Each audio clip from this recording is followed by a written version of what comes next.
Guys good evening पर जरूर आज मैं आपसे बातचीत करना चाहती हूँ आज रात की प्रार्थना में। और आज मैं प्रत्येक लोग से बातचीत करना चाहती हूँ कि यदि आप लोग उपवास रखते हैं तो आपको पवित्र आत्मा की अगुवाई में जो है उपवास रखना चाहिए। पवित्र आत्मा के अगुवाई के अनुसार जो है आपको चलना चाहिए।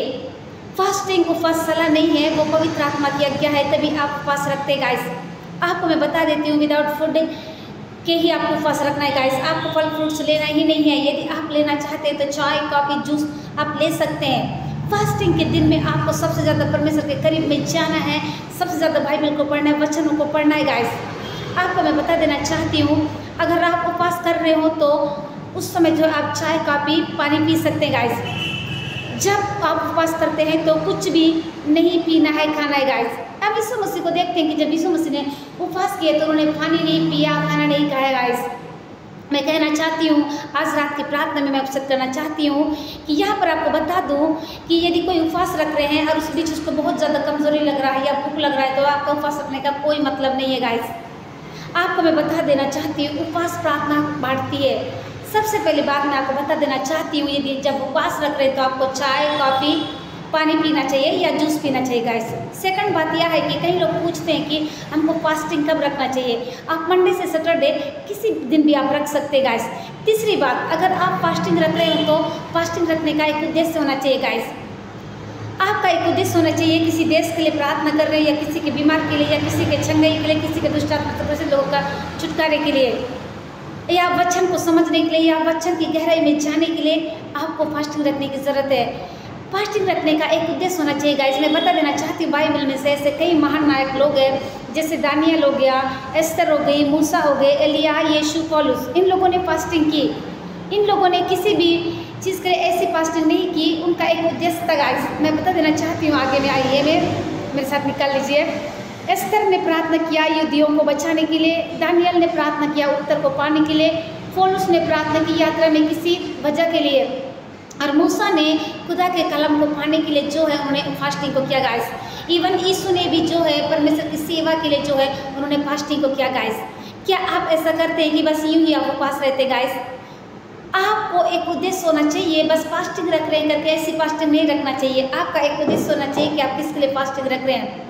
अगर आपके अंदर फास्टिंग का कोई उद्देश्य नहीं है तो आप किसी चीज़ का, अगर उद्देश्य नहीं है तो आप किस चीज़ का फास्टिंग कर रहे हैं। गाइस अगर आपके अंदर एक उद्देश्य होगा तभी आप फास्टिंग कर सकते हैं, अन्यथा आप ये वेस्ट हो जाएगा आपका। गाइस मैं बता देना चाहती हूँ आइए आज रात की प्रार्थना में मैं आपको बहुत ही दूसरा संदेश विषय करना चाहती हूँ। आप मेरे साथ में निकाल लीजिए मत्ती 6 का 16 पद में, जहाँ पर कुछ इस प्रकार से लिखा है, जब कभी तुम उपवास करो तो पाखंडियों के समान उदास दिखाई ना दे, क्योंकि वे अपना मुंह म्लान बनाए रखते हैं जिससे कि मनुष्यों को उपवासी दिखाई दे। मैं तुमको सच कहता हूँ कि वे अपना पूरा प्रतिफल पा चुके हैं। आमीन। गाइस यीशु मसीह कहते हैं कि जब आप प्रार्थना में फास्टिंग के साथ उपवास रखो तो आपके चेहरे पर उदास नहीं होना चाहिए। गाइस परमेश्वर कहते हैं कि जब आप उपवास करो तो अपने सिर पर तेल मलना है, और तेल मलने का मीन्स है कि हमको परमेश्वर की वचन से, आराधना से जो है हमको भरते जाना है। गाइस जिस दिन हम फास्टिंग रखते हैं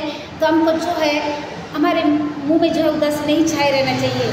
हमको तेल मलना है सर पे, और यीशु मसीह के लिए जो है यीशु मसीह के साथ में फास्टिंग के साथ में हमको समय व्यतीत करना है। गाइस हमको वचनों को दिन भर पढ़ते जाना है। गाइस जिस दिन हम फास्टिंग रखते हैं हमको बहुत वचन पढ़ना है, आराधना करना है, स्तुति करना है। गाइस और जब आप उपवास को तोड़ते हैं तो आपको जो है प्रार्थना करके वचनों को पढ़ के ही आपको फास्टिंग तोड़ने की जरूरत है। गाइस सो गाइस इस समय जितने लोग मुझको देख रहे हैं देश विदेश दुनिया के छोर से, मैं कहना चाहती हूँ कि यदि आप फास्टिंग रखना चाहते हैं तो आज का जो सब्जेक्ट है हमें उपवास किस तरह से रखने चाहिए, मैंने सब कुछ बता दिया है। आप इसमें सुन सकते हैं और उस तरह से आप रख सकते हैं। गाइस मैं कहना चाहती हूँ इस समय जितने लोग देश विदेश दुनिया के छोर से जो मुझको देख रहे हैं, मैं कहना चाहती हूँ कि आप आज से तोड़े हैं।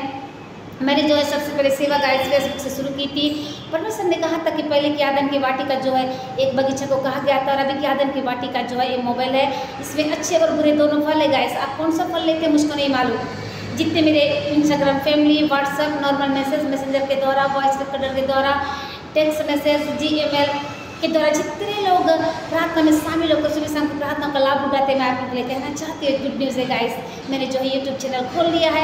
आप उस चैनल में भी जाकर सुबह शाम की प्रार्थना का लाभ उठा सकते हैं और अपने जीवन को और भी प्रार्थना में जीवन, एक आशीषित जीवन बना सकते हैं गाइस। आप लोगों के लिए एक और गुड न्यूज़ है गाइस, मैंने जो है टेलीग्राम भी ओपन किया है। आप टेलीग्राम में भी जाकर सुबह शाम की प्रार्थनाओं का लाभ उठा सकते हैं। सो गाइस आइए मैं सबके लिए प्रेयर करना चाहती हूँ।